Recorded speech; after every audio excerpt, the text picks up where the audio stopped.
If you've ever known exactly what you want, you've had the steps you need to take to get there, you feel aligned and motivated by it, but you're not getting an outcome, you're in the right place. Today, we're going to talk about the number one thing we do when things aren't working out and why it's all wrong. Welcome back to the Real Intelligence Podcast. I'm your host, Jenny Swim, and I'm so glad you're here with me today.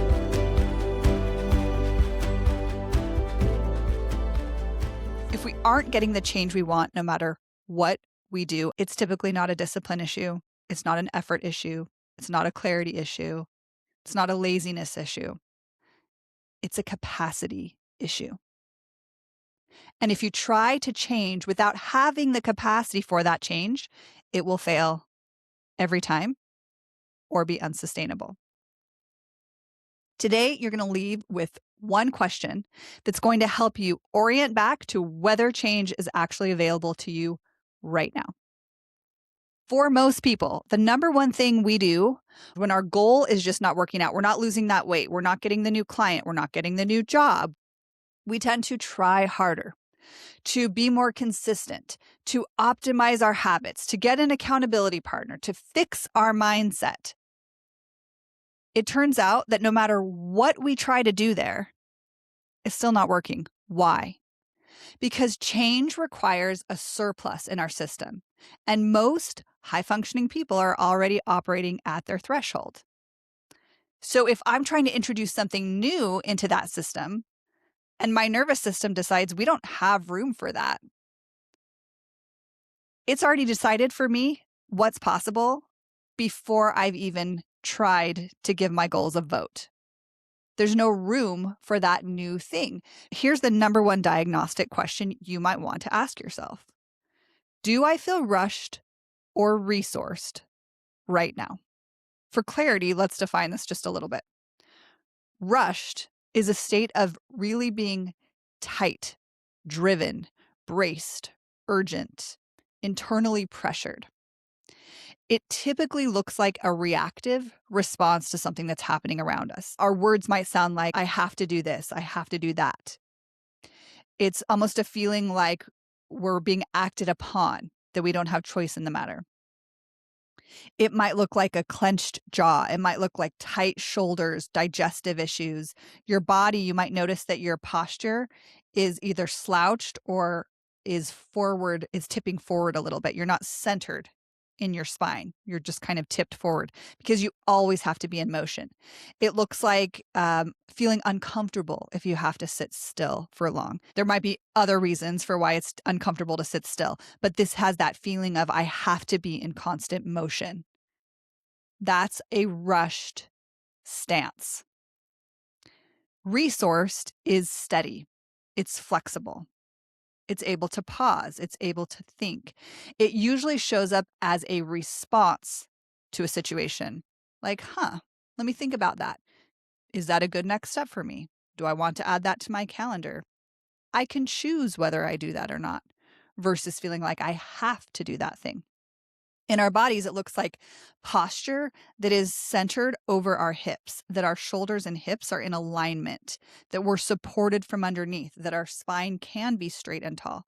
It looks like breathing that goes all the way to the bottom of our lung capacity, a softened jaw. The ability to pause and not feel like something is wrong or uncomfortable. The ability to sit quietly. Being resourced or rushed isn't necessarily reflective of how busy you are. It's how much room is in your system. And when we talk about system, we're really talking about your nervous system capacity.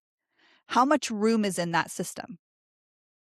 When we're rushed, our system tends to default to some sort of survival strategy. Our survival strategies include pushing harder, avoiding something, controlling something, shutting down to something.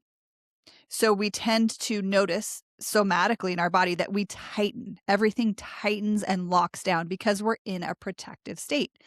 And so when you're feeling rushed, your intelligence is actually contracting.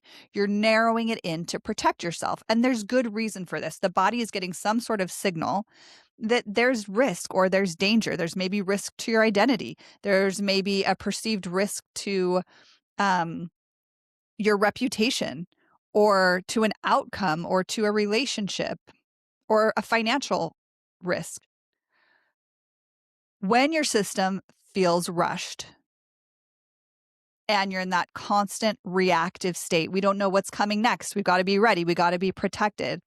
It's going to reject expansion because expansion requires learning. It requires risk. It requires uncertainty. It requires an energy surplus. Think about it this way. If I'm going to have a difficult conversation with someone, and I'm not used to doing that all the time, right? What happens? I need to give that maybe a little more space. I need to think about that a little more. I need to prepare for that. Maybe I have to have room to process emotions that might come up for me in that conversation. Maybe I need to be a little more vulnerable in that conversation.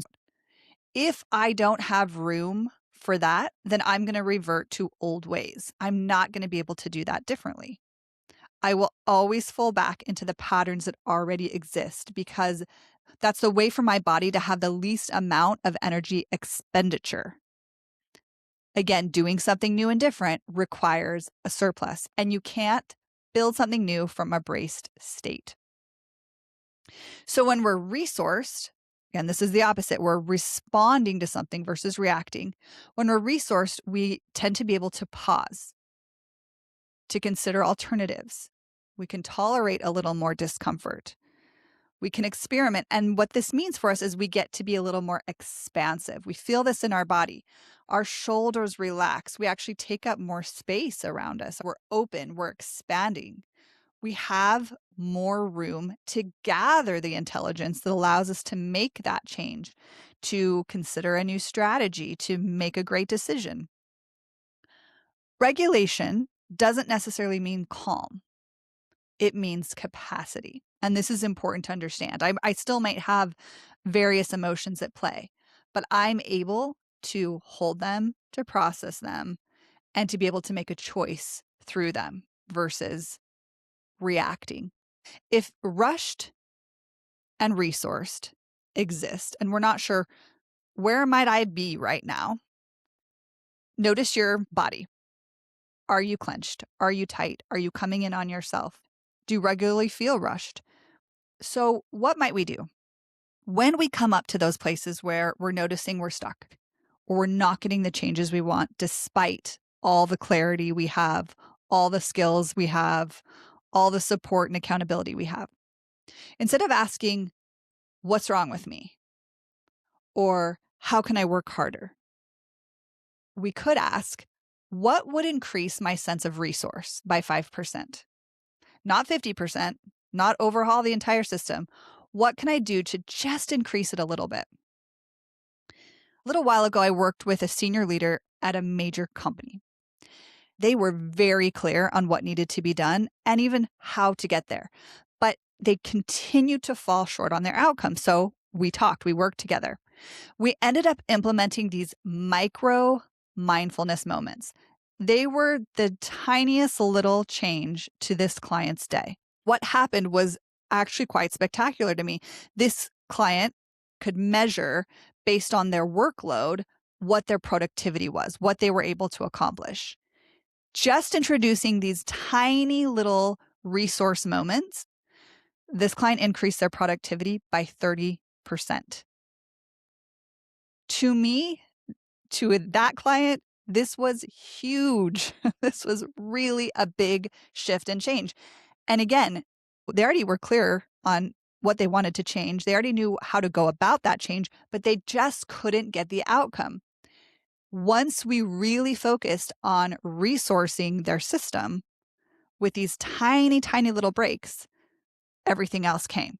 Again, it wasn't a laziness issue. It wasn't a motivation issue. It wasn't a clarity issue. It was about capacity. What might that look like for you? Maybe you can reduce one commitment. Maybe you can slow down one task. Maybe you, instead of like inhaling your lunch, you can eat it slower and really taste it. Maybe you can breathe where you actually take a full breath or slow down your breath on an exhale. Maybe you can feel your body sensations in the day and just pause to just notice what's happening in your body. Maybe you can delay a decision. Give yourself permission to have a little more room between what's being asked of you and your response. So you're a little bit more in choice about that. Maybe you can finish one open loop.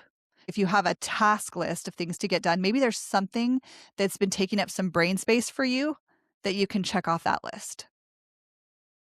Maybe you can add a recovery behavior, kind of like this client did. That was a mindfulness moment. You could go to bed a little bit earlier. You could take a walk at lunch, whatever works for you. Let's think about nature for just a minute. Every spring, we tend to prune trees, spring or fall, depending on what kind of plant you have. You tend to prune that plant, the tree, the hedge, whatever it might be. Why do you prune it? Why do you cut it back? Why do you reduce some of the things there? Because you want it to grow. If you leave that plant as is, it might grow a little bit, but being able to remove some things opens up the capacity of that plant to be able to get that growth, to move to its next state. For us, we're not necessarily taking everything out of our life, but we're recognizing what is in our system. And if our system is already maxed out, is what real intelligence looks like when we're considering a change, especially if that change isn't happening. Your system isn't designed to sabotage you. It's designed to protect you. And if we try to push past that protection and just out effort that block that's coming into our life, we might be successful. You look at when you were in college and you pulled all-nighters to get something done. Maybe that worked for you. But sustainably, long term, it doesn't work. It doesn't allow our systems to do that over and over and over again without problems, without health problems, without relationship problems, without emotional or personal turmoil inside. Long term, pushing past that protection doesn't work. So instead of giving more effort to something, instead of working harder, being more diligent, trying to fix your mindset, consider your capacity. Notice, where is your system? Is there a way you could add a little more space to your system?